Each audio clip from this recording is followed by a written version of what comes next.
ಮನೋವಿಹಾರಿಣಿ.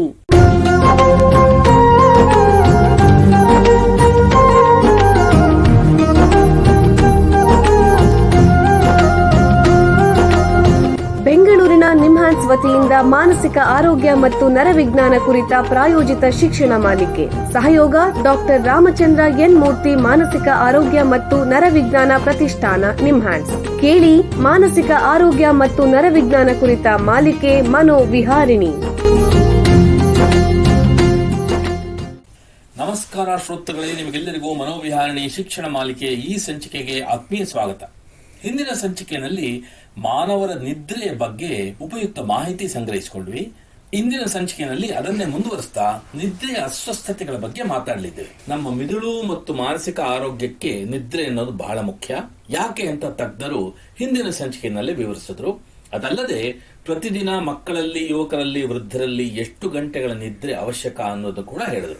ನಾವು ನಿದ್ದೆ ಮಾಡುವಾಗ ನಮ್ಮ ಮಿದುಳಿನಲ್ಲಿ ಏನೇನು ಕ್ರಿಯೆಗಳು ನಡೆಯುತ್ತವೆ, ಒಂದು ವೇಳೆ ನಮಗೆ ನಿದ್ರೆ ಕಡಿಮೆ ಆದಾಗ ನಮ್ಮ ದೇಹಕ್ಕೆ, ಮನಸ್ಸಿನ ಮೇಲೆ ಯಾವ ರೀತಿ ಪರಿಣಾಮಗಳಾಗತ್ತೆ ಅನ್ನೋದನ್ನು ಕೂಡ ತಿಳಿಸಿದ್ರು. ಪ್ರತಿ ರಾತ್ರಿ ನಾವು ಮಾಡುವ ನಿದ್ರೆ ಒಂದು ಚಕ್ರದಂತೆ ನಿಯಮಿತವಾಗಿ ನಡೀತಾ ಇರುತ್ತೆ. ಈ ಚಕ್ರದ ವಿವಿಧ ಹಂತಗಳ ಬಗ್ಗೆ ತಜ್ಞರು ವಿವರಿಸ್ತಾ ಎಚ್ಚರದ ಸ್ಥಿತಿ, REM ನಿದ್ರೆ ಹಂತ, ಗಾಢವಾದ ನಿದ್ರೆ ಹಂತ, ಇವುಗಳ ನಡುವೆ ವ್ಯತ್ಯಾಸಗಳೇನಿದೆ ಅನ್ನೋದು ಕೂಡ ತಿಳಿಸಿದ್ರು. ಪ್ರತಿಯೊಬ್ಬರು ನಿದ್ರೆ ಮಾಡುವಾಗ ಕನಸು ಕಾಣ್ತಾರೆ. ಆ ಕನಸುಗಳಿಗೆ ಏನಾದ್ರು ಅರ್ಥ ಇದೆಯೇ? ಹಾಗೇನೆ ಹಗಲಿನಲ್ಲಿ ನಿದ್ರೆ ಮಾಡುವ ಅಭ್ಯಾಸ ಒಳ್ಳೆಯದೇ, ಕೆಟ್ಟದ್ದೇ, ಮತ್ತು ಜನರು ತಮ್ಮ ನಿದ್ರೆ ಗುಣಮಟ್ಟವನ್ನು ಸುಧಾರಿಸಲಿಕ್ಕೆ ಅನುಸರಿಸಬಹುದಾದಂತಹ ಕೆಲವು ಸರಳ ಅಭ್ಯಾಸಗಳು ಯಾವುವು ಅನ್ನೋದನ್ನು ಕೂಡ ತಜ್ಞರು ತಿಳಿಸಿದ್ರು. ಈಗ ನಿಮಗೆ ಇದು ಒಂದು ವಿಷಯ ತಿಳಿದಿರಬಹುದು, ಹಲವರ ಅನುಭವಕ್ಕೆ ಕೂಡ ಬಂದಿರಬಹುದು. ಅದೇನು ಅಂದ್ರೆ ನಿದ್ರೆ ಸಮಸ್ಯೆಗಳು, ನಿದ್ರೆಗೆ ಸಂಬಂಧಿಸಿದಂತ ಅಸ್ವಸ್ಥತೆಗಳು. ಇದು ವಿವಿಧ ಕಾರಣಗಳಿಂದ ಆಗಬಹುದು. ಇಂದಿನ ಸಂಚಿಕೆಯಲ್ಲಿ ನಿದ್ರೆಯ ವಿವಿಧ ಅಸ್ವಸ್ಥತೆಗಳ ಬಗ್ಗೆ ಹೆಚ್ಚಿನ ಮಾಹಿತಿ ಸಂಗ್ರಹಿಸೋಣ. ನರಶರೀರ ಶಾಸ್ತ್ರ ಕ್ಷೇತ್ರದಲ್ಲಿ ಸುಮಾರು 20 ವರ್ಷಗಳಿಂದ ಸಂಶೋಧನೆ ಮಾಡ್ತಾ ಇರೋ ನಿಮ್ಹಾನ್ಸ್ನ ನ್ಯೂರೋ ಫಿಸಿಯಾಲಜಿ ವಿಭಾಗದ ಹೆಚ್ಚುವರಿ ಪ್ರಾಧ್ಯಾಪಕರು ಹಾಗೂ ನಿದ್ರೆ ತಜ್ಞರು ಆಗಿರುವಂತಹ, ಅದರ ಜೊತೆ ಸೆಂಟರ್ ಫಾರ್ ಕಾನ್ಷಿಯಸ್ನೆಸ್ ಸ್ಟಡೀಸ್ ನ ಮುಖ್ಯಸ್ಥರು ಆಗಿರುವಂತಹ ಡಾಕ್ಟರ್ ರವೀಂದ್ರ ಅವರು ಬಂದಿದ್ದಾರೆ. ಅವ್ರನ್ನ ಸ್ವಾಗತಿಸೋಣ. ನಮಸ್ಕಾರ ಡಾಕ್ಟರ್ ರವೀಂದ್ರ ಅವರೇ. ನಮಸ್ಕಾರ. ನಿಮಗೆ ಈ ಕಾರ್ಯಕ್ರಮಕ್ಕೆ ಸ್ವಾಗತ. ಡಾಕ್ಟ್ರೇ, ನಿಮಗೆ ಈ ಸಂಚಿಕೆಯ ಮೊದಲನೇ ಪ್ರಶ್ನೆ ಏನು ಅಂತಂದ್ರೆ, ಈ ನಿದ್ರೆಯ ಅಸ್ವಸ್ಥತೆಗಳು ಯಾವುವಿದೆ, ಜನರಲ್ಲಿ ಈ ಅಸ್ವಸ್ಥತೆಗಳ ಪ್ರಮಾಣ ಎಷ್ಟು ಹರಡಿದೆ, ದಯವಿಟ್ಟು ತಿಳಿಸಿ. ನಿದ್ರಾ ರೋಗದ ಒಂದು ಕ್ಲಾಸಿಫಿಕೇಶನ್ ಬಹಳಷ್ಟು ತುಂಬಾನೇ ಇದೆ. ಪ್ರಪ್ರಥಮವಾಗಿ ನಮ್ದು ನಿದ್ರಾಹೀನತೆ, ಅದನ್ನ ನಾವು ಇನ್ಸೋಮ್ನಿಯಾ ಅಂತ ಕರಿತೀವಿ. ಇನ್ಸೋಮ್ನಿಯಾ ಅಂದ್ರೆ ಅರ್ಥ ಏನಂತ ಹೇಳಿದ್ರೆ, ಸತತ ಒಂದು 3 ತಿಂಗಳುಗಳಿಂದ ಯಾರಿಗಾದ್ರೂ ನಿದ್ರೆ ಸರಿಯಾಗಿ ಬರ್ತಾ ಇಲ್ಲ ಅಂತ ಹೇಳಿದ್ರೆ, ಅಥವಾ ಅವರು ದೈನಂದಿನ ಕೆಲಸಗಳಲ್ಲಿ ನಿದ್ರೆಯ ತೊಡಕಾಗ್ತಾ ಇದ್ರೆ, ಸೊ ನಿದ್ರೆ ಮಾಡುವಂತ ಸಕಲ ರೀತಿಯಾಗಿರ್ತಕ್ಕಂಥ ಒಂದು ಎನ್ವಿರಾನ್ಮೆಂಟ್ ಕೂಡ ಇದ್ದು ಆದ್ರೂ ನಿದ್ರೆ ಬರ್ತಾ ಇಲ್ಲ, 3 ತಿಂಗಳಿಂದ ಇದಾಗ್ತಾ ಇದೆ ಅಂತ ಹೇಳಿದ್ರೆ ಅದನ್ನ ನಾವು ಇನ್ಸೋಮ್ನಿಯಾ ಅಂತ ಕರೀಬಹುದು. ಆದ್ರೆ ಕೆಲವರಿಗೆ ನಿದ್ರೆಗೆ ಹೋಗುವಂತಹ ಒಂದು ಪರಿಸ್ಥಿತಿನೇ ಇರೋದಿಲ್ಲ. ಕೆಲವರು ಉದಾಹರಣೆಗೆ ಯಾವುದಾದ್ರೂ ಒತ್ತಡದಲ್ಲಿ ಇರ್ಬೋದು, ಡ್ಯೂಟಿನಲ್ಲಿ ಇರ್ಬೋದು, ಅಥವಾ ಸೋಲ್ಜರ್ಸ್ಗೆ ಇರಬಹುದು, ಅವರಿಗೆ ಒಂದು 3 ತಿಂಗಳಿಂದ ನಾವು ನಿದ್ರೆ ಬರ್ತಾ ಇಲ್ಲ ಅಂತ ಹೇಳಿದ್ರೆ ಅದನ್ನ ನಾವು ಇನ್ಸೋಮ್ನಿಯಾ ಅಂತ ಕರೆಯೋದಿಲ್ಲ. ಆದರೆ ನಾವು ನಿದ್ರೆ ಮಾಡುವಂತಹ ಎಲ್ಲ ರೀತಿಯ ಒಂದು ಅವಕಾಶಗಳಿದ್ರೂ ಕೂಡ ನನಗೆ ನಿದ್ರೆ ಬರ್ತಾ ಇಲ್ಲ ಅಂತ ಹೇಳಿ ನನಗದು 3 ತಿಂಗಳಿಂದ ಬಂದರೆ ಅದನ್ನು ನಾವು ಇನ್ಸೋಮ್ನಿಯಾ ಅಂತ ಕರಿತೀವಿ. ಇದು ಮೊದಲನೇ ಕ್ಯಾಟಗರಿ. ಎರಡನೇ ಕ್ಯಾಟಗರಿ ನಾವು ಸಿರ್ಕ್ಯಾಡಿಯನ್ ರಿದಮ್ ಡಿಸಾರ್ಡರ್ಸ್ ಅಂತ ಹೇಳೋದು. ಸಿರ್ಕ್ಯಾಡಿಯನ್ ರಿದಮ್ ಡಿಸಾರ್ಡರ್ಸ್ ಅಂತ ಹೇಳಿದ್ರೆ ಸತತವಾಗಿ ನಾವು ನೈಟ್ ಡ್ಯೂಟಿ ಮಾಡುವಂಥದ್ದು, ಟೈಮ್ ಝೋನ್ಸ್ ಅಲ್ಲಿ ಟ್ರಾವೆಲ್ ಮಾಡುವಂಥವ್ರು, ಒಂದು ಟೈಮ್ ಝೋನ್ ಇಂದ ಇನ್ನೊಂದು ಟೈಮ್ ಝೋನ್ಗೆ ಫ್ರೀಕ್ವೆಂಟ್ ಆಗಿ ಏನೋ ಟ್ರಾವೆಲ್ ಮಾಡ್ತಾ ಇರ್ತಾರೆ, ಅವರಿಗೆ ನಮಗೆ ಸಿರ್ಕ್ಯಾಡಿಯನ್ ರಿದಮ್ ಡಿಸಾರ್ಡರ್ಸ್ ಅಂತ ಹೇಳಿ ನಾವು ಕರಿತೀವಿ. ಅದು ಬರುತ್ತೆ. ಇನ್ನು ಬಹಳಷ್ಟು ಕಾಮನ್ ಆಗಿರೋ ಒಂದು ನಿದ್ರಾ ರೋಗ ಅಂತ ಹೇಳಿದ್ರೆ ಗೊರಕೆ ಹೊಡೆಯೋದು. ಜನಸಾಮಾನ್ಯರಲ್ಲಿ ಒಂದು ನಂಬಿಕೆ ಇದೆ, ಗೊರಕೆ ಹೊಡೆದಿದ್ರೆ ಅವ್ನು ಬಹಳ ಚೆನ್ನಾಗಿ ನಿದ್ದೆ ಮಾಡ್ತಾ ಇದ್ದಾನೆ ಅಂತ ಹೇಳಿ. ಅದು ತಪ್ಪು ಗ್ರಹಿಕೆ. ಆ ಗೊರಕೆಯಿಂದ ಅವರಿಗೂ ಕೂಡ ನಿದ್ರೆ ಒಂದು ಕಡಿಮೆ ಇರುತ್ತೆ, ಮತ್ತೆ ಮನೆಯವ್ರಿಗೂ ಕೂಡ ಆ ಗೊರಕೆ ಶಬ್ದದಿಂದ ನಿದ್ರೆ ಬರೋದಿಲ್ಲ. ಸೊ ಈ ದೃಷ್ಟಿಯಲ್ಲಿ ಯಾರಾದ್ರೂ ಗೊರಕೆಯನ್ನು ಹೊಡಿತಾ ಇರ್ತಾರೆ, ಅವರಿಗೆ ಬೆಳಗ್ಗೆ ಎದ್ದಾಗ ಅವ್ರಿಗೂ ನಿದ್ರೆ ಕಡಿಮೆ ಮಾಡಿರುವಂಥ ಒಂದು ಭಾವನೆ ಇರುತ್ತೆ, ಮತ್ತು ಬೆಳಿಗ್ಗೆ ಅವರು ಕೆಲಸ ಕಾರ್ಯಗಳಲ್ಲೂ ಕೂಡ ನಿದ್ರೆ ಒಂದು ತೊಡಕಿರುತ್ತೆ.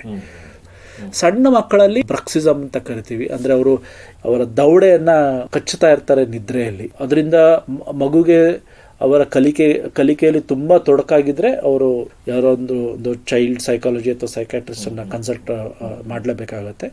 ಮತ್ತು ಕೆಲವು ಸಂದರ್ಭದಲ್ಲಿ ನಿದ್ರೆಯಲ್ಲಿ ಮಾತನಾಡೋದು, ನಿದ್ರೆಯಲ್ಲಿ ನಡೆದಾಡುವಂಥದ್ದು ಒಂದು ಸಣ್ಣ ಮಕ್ಕಳಲ್ಲಿ ಇರುತ್ತೆ. ಅದು ಕ್ರಮೇಣ ಅವ್ರಿಗೆ ವಯಸ್ಸಾಗ್ತಾ ಅದು ಕಡಿಮೆ ಆಗುತ್ತೆ. ಆದರೆ ಈ ಒಂದು ಬಿಹೇವಿಯರು ಅವ್ರಿಗೆ ಮಾರಕವಾಗಿದ್ದರೆ ಅವ್ರು ಖಂಡಿತ ಒಂದು ಸ್ಪೆಷಲಿಸ್ಟನ್ನು ಕಾಣಬೇಕಾಗತ್ತೆ. ಈಗ ಈ ನಿದ್ರೆ ಅಸ್ವಸ್ಥತೆಗಳನ್ನೋದು ಜನಸಾಮಾನ್ಯರಲ್ಲಿ ಎಷ್ಟು ಪ್ರಮಾಣದಲ್ಲಿ ಹರಡಿದೆ? ಇದು ಎಸ್ಪೆಷಲಿ ಇನ್ಸೋಮ್ನಿಯಾ ಅಂತ ಹೇಳಿದ್ರೆ ಬಹಳಷ್ಟು ಇವತ್ತಿನ ದಿವಸ ಬಹಳಷ್ಟಿದೆ.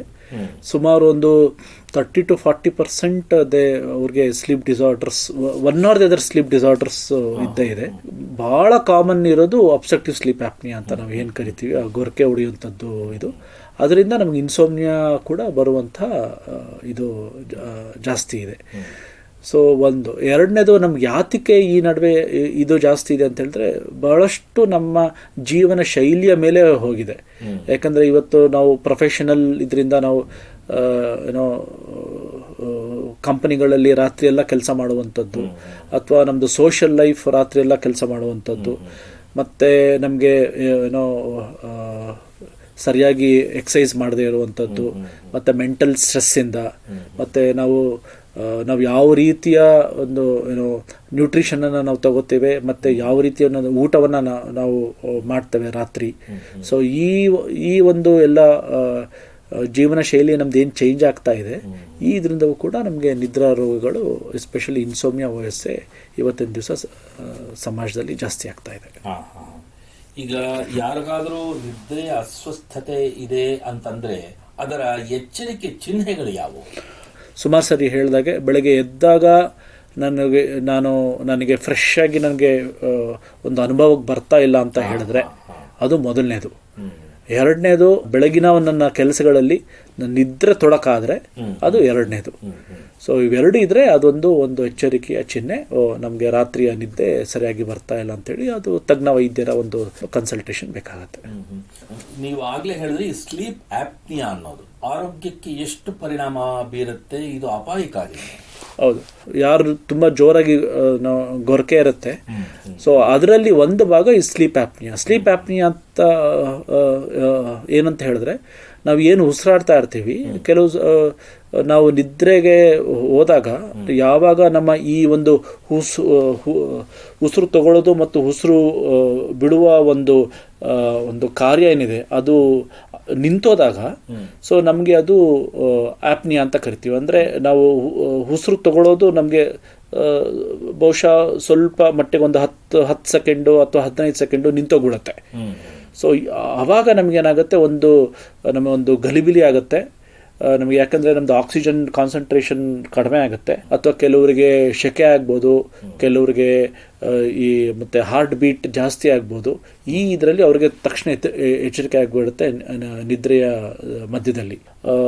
ರಾತ್ರಿ ಪೂರ್ತಿ ಅವಾಗವಾಗ ಈ ರೀತಿ ಒಂದು ಆಕ್ಸಿಜನ್ ಸಪ್ಲೈ ನಮ್ಮ ಬ್ರೈನಿಗೆ ಕಡಿಮೆ ಆಗ್ತಾ ಇದ್ದರೆ ಅದು ನಮ್ಮ ಬ್ರೈನಿಗೆ ಮತ್ತು ನಮ್ಮ ದೇಹಕ್ಕೆ ಅದೇ ಆಗಿರ್ತಕ್ಕಂಥ ಅಡ್ಡ ಪರಿಣಾಮ ಇದ್ದೇ ಇರುತ್ತೆ.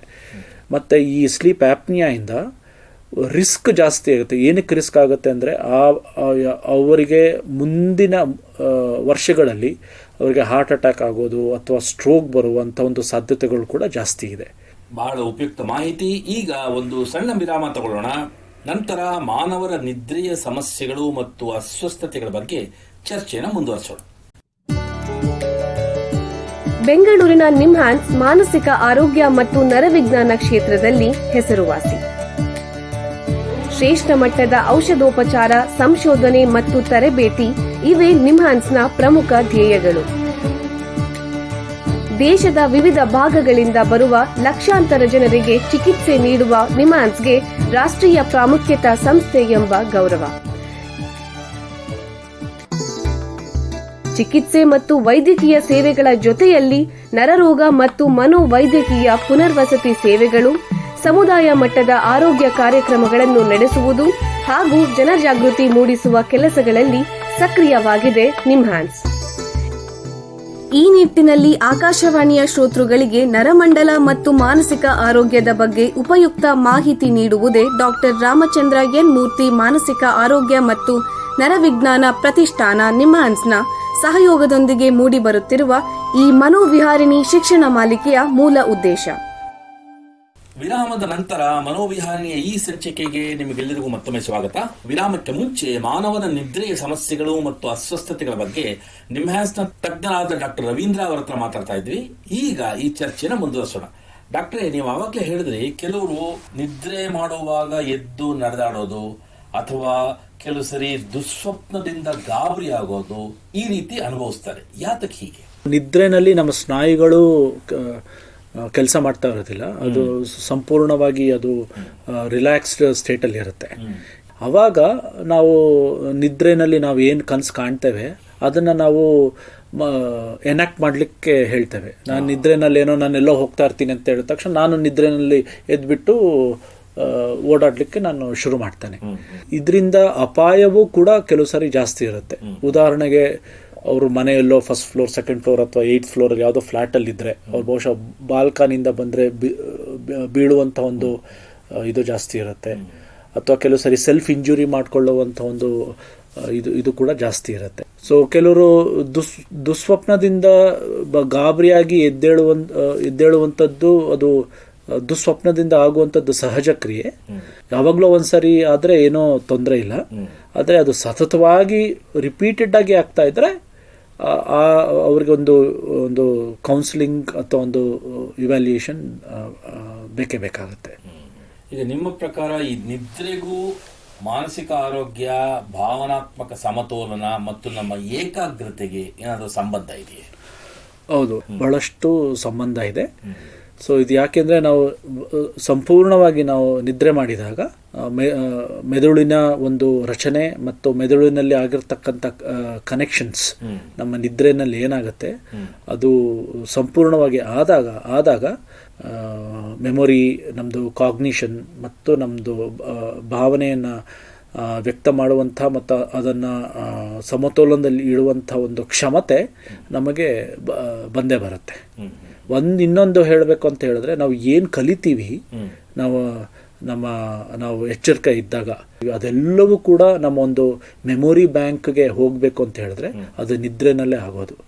ಕೆಲವು ನಿದ್ರಾಹೀನತೆ ನಮ್ಮ ಮಾನಸಿಕ ಸಮತೋಲನವನ್ನು ಕಡಿಮೆ ಮಾಡುತ್ತೆ.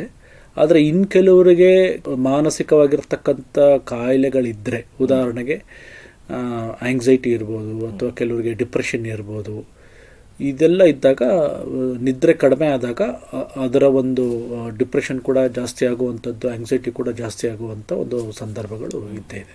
ನಾನು ಮುಂಚೆ ಏನು ರೆಮ್ ಸ್ಲೀಪ್ ಅಂತ ಏನು ಹೇಳಿದೆ, ಆವಾಗ ರೆಮ್ ಸ್ಲೀಪ್ ಕಡಿಮೆ ಆದಾಗ ಅಥವಾ ರೆಮ್ ಸ್ಲೀಪಲ್ಲಿ ನಮಗೆ ಮಧ್ಯ ಸಿಕ್ಕಾಬಿಟ್ಟು ಎಚ್ಚರಿಕೆ ಆಗ್ತಾ ಇದೆ ನನಗೆ ರೆಮ್ ಸ್ಲೀಪಲ್ಲಿ ಅಂದಾಗ ನಮ್ಮ ಖಿನ್ನತೆ ಬರಲಿಕ್ಕೆ ಒಂದು ರಿಸ್ಕ್ ಫ್ಯಾಕ್ಟರ್ ಅದು. ಡಿಪ್ರೆಷನ್ ಬಂದಾಗಲೂ ಕೂಡ ಸೊ ಅದು ನಮ್ಮ ನಿದ್ರೆಯ ಒಂದು ಇದರ ಮೇಲೆ ಕೂಡ ಜಾಸ್ತಿ ಪರಿಣಾಮ ಇರುತ್ತೆ. ಮತ್ತು ನಾನು ಡೀಪ್ ಸ್ಲೀಪ್ಗೆ ಹೋಗ್ಲಿಕ್ಕಾಗೋದಿಲ್ಲ, ಮತ್ತು ನಮ್ಮದು ರೆಮ್ ಸ್ಲೀಪ್ ಕೂಡ ಒಂದು ಸ್ಟೆಬಿಲಿಟಿ ಇರೋದಿಲ್ಲ. ಆದ್ದರಿಂದ ನಿದ್ರೆ, ಖಿನ್ನತೆ ಮತ್ತು ಆಂಗ್ಸೈಟಿ ಎಲ್ಲವೂ ಕೂಡ ಒಂದಕ್ಕೊಂದು ಸಂಬಂಧ ಬಹಳ ಇದೆ. ಬಹಳ ಉಪಯುಕ್ತ ಮಾಹಿತಿ. ನೋಡಿ, ನಿಮ್ಮ ಹತ್ರ ಮಾತಾಡ್ತಾ ಕಾಲ ಕಳೆದಿದ್ದೇ ಗೊತ್ತಾಗ್ಲಿಲ್ಲ. ಇಲ್ಲಿಗೆ ಸಂಚಿಕೆ ಮುಗಿಸುವಂತ ಸಮಯ ಆಗ್ತಿದೆ. ಡಾಕ್ಟರ್ ರವೀಂದ್ರ ಅವರೇ, ಮಾನವರಲ್ಲಿ ಕಂಡುಬರುವಂತಹ ನಿದ್ರೆ ಸಮಸ್ಯೆಗಳು, ಅಸ್ವಸ್ಥತೆಗಳ ಬಗ್ಗೆ ಉಪಯುಕ್ತ ಮಾಹಿತಿ ನೀಡಿದ್ದೀರಾ. ನಿಮಗೆ ಎಲ್ಲರ ಪರವಾಗಿ ಧನ್ಯವಾದಗಳು. ಶ್ರೋತೃಗಳೇ, ಮಾನಸಿಕ ಆರೋಗ್ಯ ಮತ್ತು ನರವಿಜ್ಞಾನದ ಬಗ್ಗೆ, ಅದರಲ್ಲೂ ನಿದ್ರೆ ಸಮಸ್ಯೆಗಳು ಮತ್ತು ಅಸ್ವಸ್ಥತೆಗಳ ಬಗ್ಗೆ ಇನ್ನೂ ಹೆಚ್ಚಿನ ಮಾಹಿತಿಯೊಂದಿಗೆ ಮನೋವಿಹಾರಣೆಯ ಮುಂದಿನ ಸಂಚಿಕೆಯಲ್ಲಿ ಭೇಟಿಯಾಗೋಣ. ನಮಸ್ಕಾರ. ನಮಸ್ಕಾರ. ಇಲ್ಲಿಯವರೆಗೆ ಬೆಂಗಳೂರಿನ ನಿಮ್ಹಾನ್ಸ್ ವತಿಯಿಂದ ಮಾನಸಿಕ ಆರೋಗ್ಯ ಮತ್ತು ನರವಿಜ್ಞಾನ ಕುರಿತ ಪ್ರಾಯೋಜಿತ ಶಿಕ್ಷಣ ಮಾಲಿಕೆ ಮನೋವಿಹಾರಿಣಿ ಕೇಳಿದಿರಿ. ಸಹಯೋಗ ಡಾಕ್ಟರ್ ರಾಮಚಂದ್ರ ಎನ್ ಮೂರ್ತಿ ಮಾನಸಿಕ ಆರೋಗ್ಯ ಮತ್ತು ನರವಿಜ್ಞಾನ ಪ್ರತಿಷ್ಠಾನ ನಿಮ್ಹಾನ್ಸ್. ನೆರವು ಡಾಕ್ಟರ್ KS ಮೀನಾ ನಿಮ್ಹಾನ್ಸ್. ಮಾನಸಿಕ ಆರೋಗ್ಯ ಶಿಕ್ಷಣ ವಿಭಾಗ ನಿಮ್ಹಾನ್ಸ್ ಹಾಗೂ ನಿವೇದಿತಾ BS ನಿಮ್ಹಾನ್ಸ್. ಸಂಗೀತ ಸಂಯೋಜನೆ ಕೆ ಕಲ್ಯಾಣ್. ಪರಿಕಲ್ಪನೆ, ನಿರೂಪಣೆ ಮತ್ತು ನಿರ್ಮಾಣ ಡಾಕ್ಟರ್ MM ಶ್ರೀನಿವಾಸ್ ಭರತ್ ನಿಮ್ಹಾನ್ಸ್. ನಿಮ್ಮ ಸಂದೇಶಗಳನ್ನು ಕಳಿಸಬೇಕಾದ ದೂರವಾಣಿ ಸಂಖ್ಯೆ 7899105524. 7899105524. ವಾಟ್ಸ್ಆಪ್ ಸಂದೇಶಗಳು ಮಾತ್ರ. ಈ ಕಾರ್ಯಕ್ರಮದ ಮುಂದಿನ ಸಂಚಿಕೆ ಮುಂದಿನ ವಾರ ಇದೇ ಸಮಯಕ್ಕೆ ಮನೋವಿಹಾರಿಣಿ ಮಾಲಿಕೆಯಲ್ಲಿ.